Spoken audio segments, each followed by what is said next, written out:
Hello friends, कैसे हैं आप सभी। उम्मीद करता हूँ आप सभी बहुत अच्छे होंगे और यूपी टेट की जो आपकी तैयारी है काफ़ी अच्छी चल रही होगी।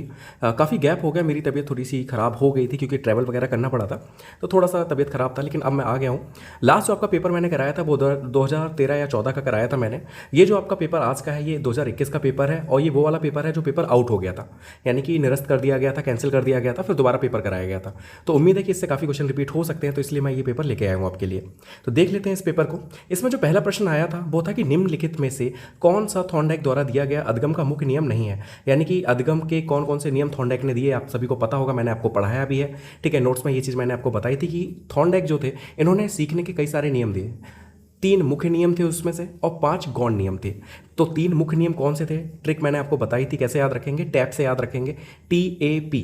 टी से मतलब तत्परता का नियम, ए से मतलब अभ्यास का नियम, पी से मतलब प्रभाव का नियम। तो 3 नियम हो गए मुख्य नियम। फिर 5 मैंने आपको बताए थे गौण नियम। तो 5 नियम जो थे उसकी भी ट्रिक बताई थी, बी मास करके।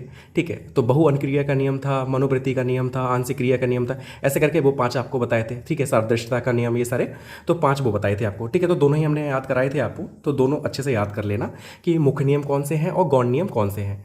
ठीक है, और ये किसने दिए थे, तो थॉर्नडाइक ने दिए थे। दूसरा जो क्वेश्चन था आपका कि कोफा तथा कोहलर के अनुसार सीखना होता है।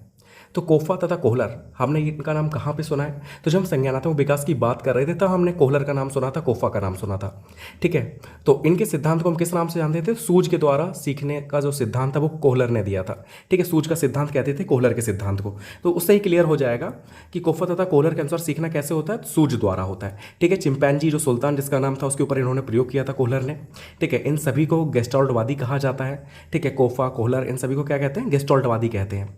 ठीक है, और गेस्टाल्टवादी जो थे वो पूर्ण में विश्वास रखते हैं, अंश में विश्वास नहीं रखते। ये चीज़ याद रखना, क्वेश्चन ये बन सकता है कि गेस्टाल्टवादी किस में विश्वास रखते हैं, तो पूरे में विश्वास रखते हैं, यानी कि पूर्ण में विश्वास रखते हैं, अंश में यानी कि छोटे से हिस्से में विश्वास नहीं रखते। ठीक है, और इनके अनुसार सीखना कैसा होता है, तो सूझ के द्वारा होता है। नेक्स्ट क्वेश्चन है आपका, सामाजिक निर्माणवाद के जनक कौन थे। तो सामाजिक निर्माणवाद की बात हुई है तो एक चीज़ याद हमेशा रखना कि जहाँ भी सामाजिक के बाद कुछ लिखा हो, ठीक है, जैसे सामाजिक सांस्कृतिक या सामाजिक संज्ञानात्मक, ऐसा कुछ लिखना हो तो समझ जाना कि उसके जो जनक होंगे वो वाइगॉस्की होंगे। ठीक है, तो सामाजिक सांस्कृतिक विकास का सिद्धांत है, सामाजिक निर्माणवाद का सिद्धांत, ये किसने दिया है, तो वाइगॉस्की ने दिया है। ठीक है, तो बी ऑप्शन ठीक हो जाएगा। लेकिन अगर सामाजिक के पहले मनो लिखा हो, मनोसामाजिक, तो मनोसामाजिक विकास का सिद्धांत किसने दिया, तो वो आपका एरिक्सन ने दिया है। ठीक है, तो मनोसामाजिक होगा तो एरिक्सन हो जाएगा, लेकिन सामाजिक निर्माणवाद हो, सामाजिक सांस्कृतिक विकास का सिद्धांत हो तो ये वाइगॉस्की का हो जाएगा। क्योंकि वाइगॉस्की ने क्या कहा था, वाइगॉस्की का मानना ये था कि बालक का जो विकास होता है वो समाज के द्वारा होता है। ठीक है, समाज के द्वारा होगा या सामाजिक अंतःक्रिया द्वारा होता है, तो ऐसे बच्चे का विकास होता है। नेक्स्ट क्वेश्चन जो आपका आया था कि निम्न में से कौन विकास की विशेषता नहीं है। तो विकास, वृद्धि और विकास के बारे में हमने अच्छे से पढ़ा था, दोनों के बीच डिफरेंस भी पढ़े थे और दोनों की क्या क्या विशेषताएं होती हैं वो भी हमने जानी थी। तो उन विशेषताओं को अच्छे से पढ़ लेंगे तो आप ये क्वेश्चन जरूर कर लेंगे। ठीक है, तो विकास की कौन सी विशेषता नहीं है, संचयी होना, तो ये तो विकास की विशेषता है। दिशात्मक होना, एक दिशा में होता है विकास, तो ये भी बिल्कुल सही है। विशिष्ट होना, विशिष्ट होता है विकास, तो ये भी सही हो जाएगी। क्या नहीं होगा, तो अनियंत्रित एवं स्वतंत्र होना, जो विकास होता है वो अनियंत्रित यानी कि अनकंट्रोल्ड और स्वतंत्र नहीं होता, इंडिपेंडेंट नहीं होता है। ठीक है, तो यही हो जाएगा डी ऑप्शन आकर। ठीक है, तो डी ऑप्शन बिल्कुल ठीक हो जाएगा यहाँ पे। नेक्स्ट क्वेश्चन है आपका कि हेरिडेटरी जीनियस पुस्तक के लेखक हैं। तो हेरिडेटरी जीनियस पुस्तक किसने लिखी है, ये भी मैंने आपको नोट्स में पढ़ाया था कि हेरिडेटरी जीनियस जो है वो किसकी बुक है, तो ये बुक है गॉल्टन की। जो गॉल्टन थे, फ्रांसिस गॉल्टन, ठीक है, इन्होंने ये पुस्तक लिखी थी हेरिडेटरी जीनियस। ठीक है, और इसी में इन्होंने वैयक्तिक विशेषताएं वगैरह ये सारी चीज़ों का बात किया था। नेक्स्ट क्वेश्चन है कि संज्ञानात्मक संप्राप्ति का न्यूनतम स्तर है। ठीक है, कॉग्निटिव अचीवमेंट की बात हो रही है यहाँ पर, तो इसका न्यूनतम स्तर पूछा है कि न्यूनतम स्तर क्या होता है। तो देखिए, ब्लूम टैक्सोनॉमी आपने पढ़ा होगा, तो ब्लूम जो थे इन्होंने सीखने के 3 उद्देश्य दिए थे, आप सभी को पता है, संज्ञानात्मक, भावात्मक, ठीक है, और क्रियात्मक, 3 में बांटा था। तो इसमें जो संज्ञानात्मक है, ठीक है, इसे हमने बांटा था 5 भागों में। इसमें सबसे पहले बनता था ज्ञान। ठीक है, जब ज्ञान लेता है बच्चा उसके बाद अंडरस्टैंडिंग आती है, यानी कि बोध आता है, फिर वो प्रयोग वगैरह करता है, अनुप्रयोग हो जाता है, फिर विश्लेषण आता है, फिर संश्लेषण आता है, फिर मूल्यांकन आता है। तो ये चीज़ हमने डीएलएड में भी पढ़ी है। ठीक है, और अगर आपने सीटेट की तैयारी की होगी तो उसमें भी ये चीज़ पढ़ी होगी। ठीक है, तो ये क्रम याद रखना, ये बहुत इंपॉर्टेंट है, इससे क्वेश्चन काफ़ी बनता है। ठीक है, क्या क्रम याद रखेंगे, सबसे पहले ज्ञान आएगा संज्ञानात्मक विकास में, दिया किसने, ब्लूम ने दिया। ठीक है, बीएस ब्लूम ने दिया था, 3 भागों में बांटा था, कौन कौन से, संज्ञानात्मक, भावात्मक और क्रियात्मक। तो इसमें हम बात कर रहे हैं संज्ञानात्मक की। ठीक है, कि सीखने के जो उद्देश्य है इन्हें 3 भागों में बांटा था बीएस ब्लूम ने, संज्ञानात्मक विकास का क्षेत्र, भावात्मक विकास का क्षेत्र और क्रियात्मक विकास का क्षेत्र। जिसमें हम बात कर रहे हैं संज्ञानात्मक की। इसमें सबसे पहले आता था आपका ज्ञान, फिर आता था बोध, फिर आता था अनुप्रयोग, फिर आएगा आपका विश्लेषण, फिर आएगा संश्लेषण और लास्ट में आता है आपका मूल्यांकन। तो इसमें देखिए सबसे निम्न स्तर पूछा है, अगर सबसे उच्चतम स्तर पूछेगा तो क्या हो जाएगा, तो सबसे उच्चतम स्तर अगर पूछा जाएगा तो आपका हो जाएगा आपका मूल्यांकन। ठीक है, ये चीज़ याद रखना, यही पूछा जाता है सबसे ज़्यादा, या तो उच्चतम स्तर पूछ लिया जाएगा या न्यूनतम स्तर पूछ लिया जाएगा। तो उच्चतम स्तर मूल्यांकन हो जाएगा और न्यूनतम स्तर क्या हो जाएगा, तो ज्ञान हो जाएगा। ठीक है, क्लियर हो गया होगा आपको। फिर नेक्स्ट क्वेश्चन है कि सूक्ष्म शिक्षण का अंतिम सोपान है। तो देखिए सूक्ष्म शिक्षण की बात कर ली थी लास्ट की, जो सेकंड लास्ट वीडियो होगी, ऐसा लास्ट वीडियो थी, उसमें हमने बात की थी सूक्ष्म शिक्षण की, जिसमें शिक्षण के बारे में जितनी भी चीज़ें थी हमने डिस्कस की थी।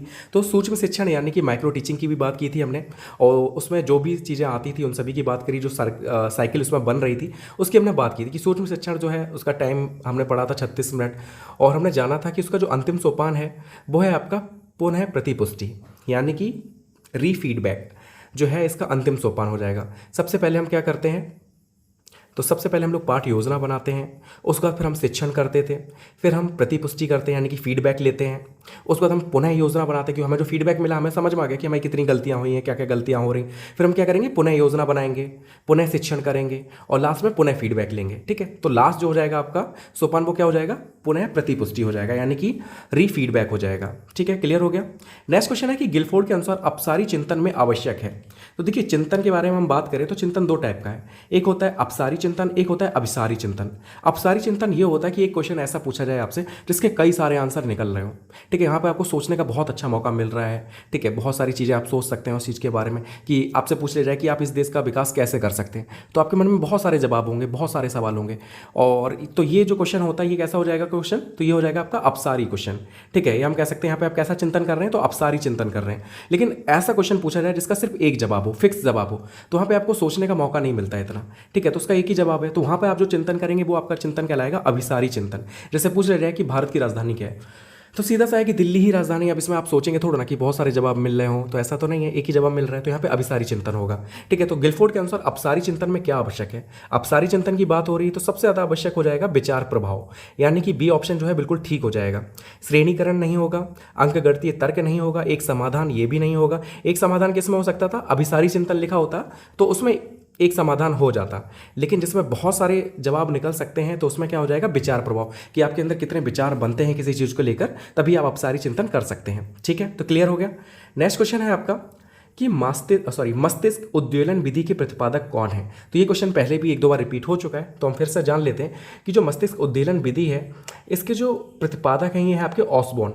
ठीक है, ये भी मैंने आपको कराया है, तो ये भी याद रखना कि मस्तिष्क उद्वेलन विधि जो थी इसके प्रतिपादक थे ऑसबॉर्न। कौन है, ऑसबॉर्न। ठीक है, तो बी ऑप्शन बिल्कुल ठीक है, यहाँ पे याद रखना कि ऑसबॉर्न जो थे इन्होंने दिया था आपका मस्तिष्क उद्वेलन विधि। ठीक है, ब्रेन स्टॉर्मिंग विधि, कि आपके दिमाग में बहुत सारे विचार आते हैं किसी चीज़ को लेकर।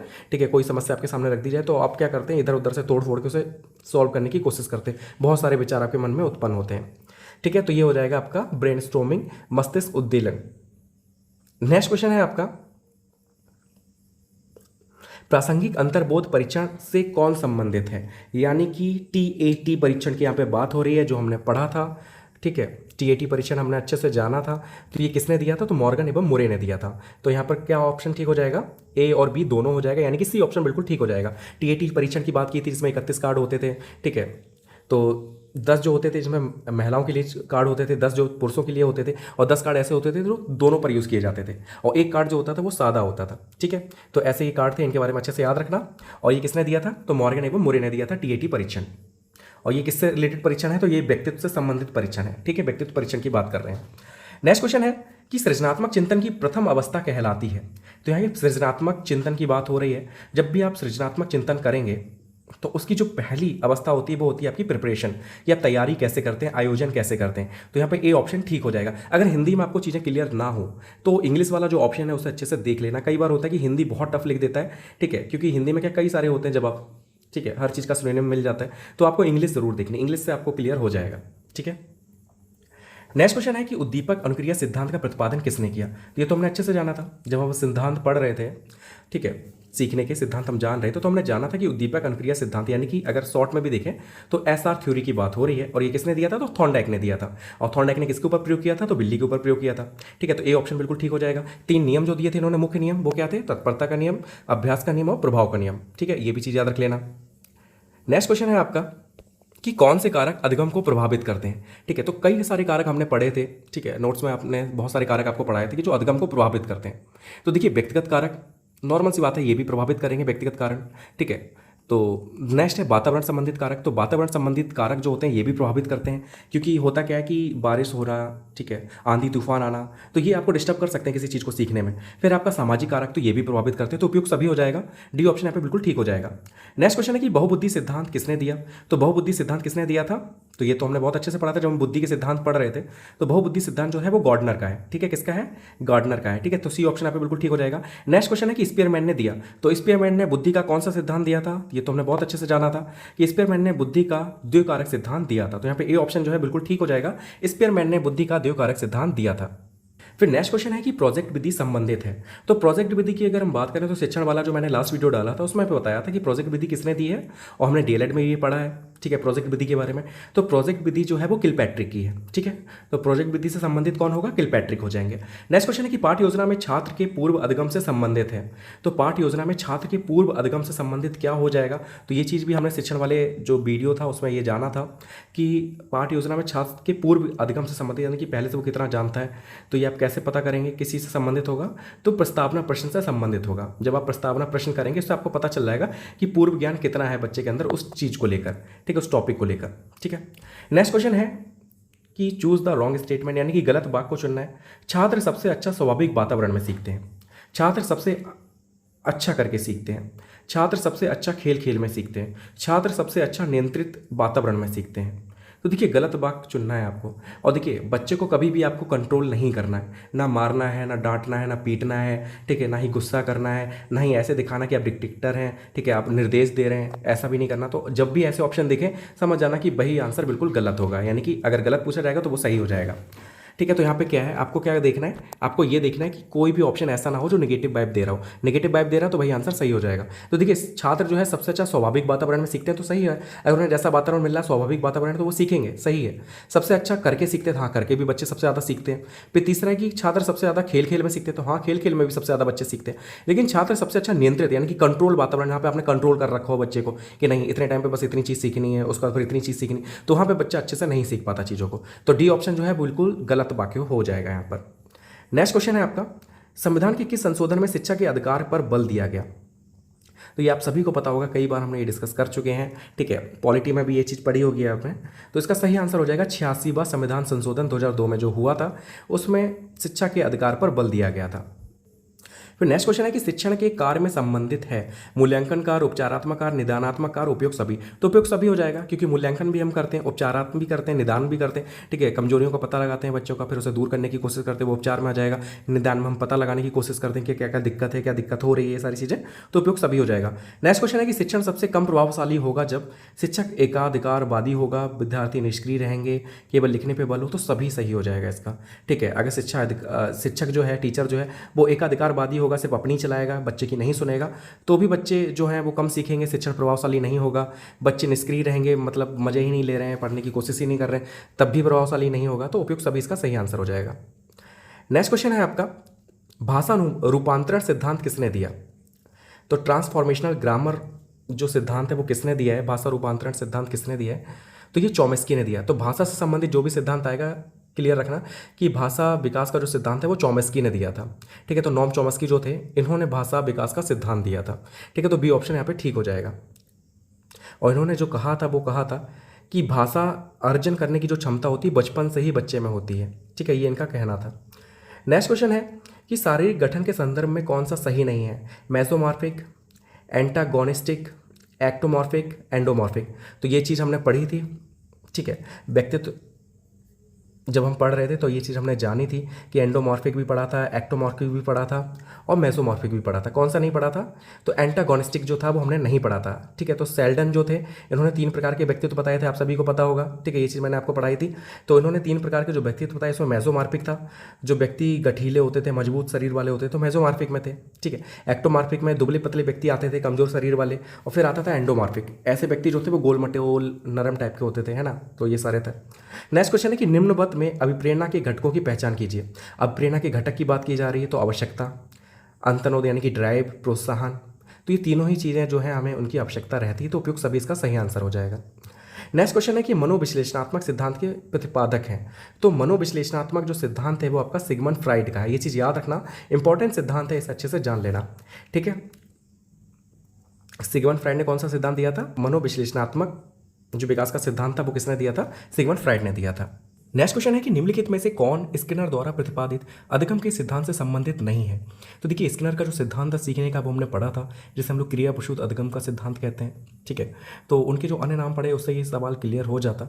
इसका आंसर क्या होगा? तो अभिकृत अनुदेशन सामग्री जो है वो संबंधित है, व्यक्ति निर्धारित अनुदेशन जो है वो भी संबंधित होता है स्किनर के सिद्धांत से, और व्यवहार रूपांतरण जो तकनीकी है ये भी संबंधित है स्किनर के सिद्धांत से। तो त्रुटियों के माध्यम से जो सीखना है वो उसका सही आंसर हो जाएगा, ये संबंधित नहीं है स्किनर के सिद्धांत से।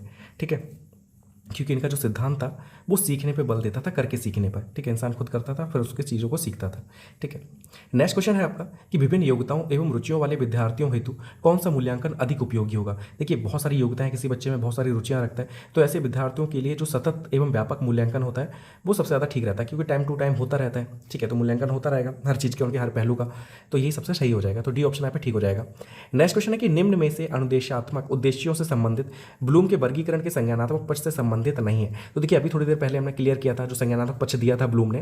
ठीक है, जिसमें हमने सबसे पहले पढ़ा था, सबसे नीचे जो न्यूनतम स्तर है वो ज्ञान है, फिर बोध है, फिर अनुप्रयोग है, फिर विश्लेषण है, संश्लेषण है और लास्ट में आपका मूल्यांकन है। ठीक है, तो देखिए इनके ऑप्शन में क्या क्या आ रहा है? अवबोध, यानी कि बोध को अवबोध भी कह सकते हैं, तो ये तो है। ज्ञान भी आ रहा है इनके में, ठीक है, और विश्लेषण भी आ रहा है, और चरित्र निर्माण उसमें देखने को आपको नहीं मिला था, तो यही आंसर ठीक हो जाएगा। ठीक है, ये संबंधित नहीं है संज्ञानात्मक पक्ष से, तो सी ऑप्शन यहाँ पे ठीक हो जाएगा। नेक्स्ट क्वेश्चन है आपका कि निम्न में से कौन सा शिक्षण का स्तर नहीं है? स्मृति स्तर, अभिप्रेरणा स्तर, अवबोध स्तर या प्रत्यावर्ती स्तर। तो इसमें से बताना है आपको कि कौन सा शिक्षण का स्तर नहीं है। ठीक है, यानी कि लेवल ऑफ टीचिंग आपको बताने हैं कि कौन सा नहीं है। तो देखिए, स्मृति स्तर होता है, ठीक है, अवबोध स्तर भी होता है और प्रत्यावर्ती स्तर भी होता है, अभिप्रेरणा स्तर नहीं होता। ठीक है, यहाँ पे बी ऑप्शन जो है वो बिल्कुल ठीक हो जाएगा, ये नहीं होता, बाकी तीनों होते हैं। क्योंकि सबसे पहले बच्चा क्या करता है? चिंतन करता है, या ठीक है, चिंतन करेगा, चीज़ों को समझने की कोशिश करेगा, और इसी को हम लोग प्रत्यावर्ती स्तर भी कह सकते हैं। दूसरा है क्या? समझने की कोशिश करेगा, तो उसमें बोध अवबोध आ जाएगा, और तीसरा याद करने की कोशिश करेगा तो उसमें स्मृति स्तर आ जाएगा। तो ये तीनों होते हैं, अभिप्रेरणा स्तर नहीं होता। नेक्स्ट क्वेश्चन है कि साइको सोशल थ्योरी जो है वो किसने दी, यानी कि मनोसामाजिक सिद्धांत जो है विकास का किसने दिया? तो थोड़ी देर पहले मैंने आपको बताया था कि अगर सामाजिक के साथ पहले मनो लग जाए तो समझ जाना एरिक्सन का है, और उसके बाद सांस्कृतिक लग जाए या निर्माणवाद लग जाए तो समझ जाना वाइगोस्की का है। तो यहाँ पे मनोसामाजिक विकास का सिद्धांत पूछा है तो ये एरिक्सन ने दिया, तो यहाँ पे बी ऑप्शन जो है ठीक हो जाएगा। तो ये जो पेपर था अच्छा पेपर था, ठीक है, इतना टफ पेपर नहीं था, और कुछ क्वेश्चन आपको नए देखने को मिले होंगे तो उन्हें अच्छे से याद कर लेना। ठीक है, तो जो भी इंपॉर्टेंट क्वेश्चन होंगे मैं आपको करा दूंगा। फिर मिलते हैं नेक्स्ट वीडियो में। Thank you so much for watching this video.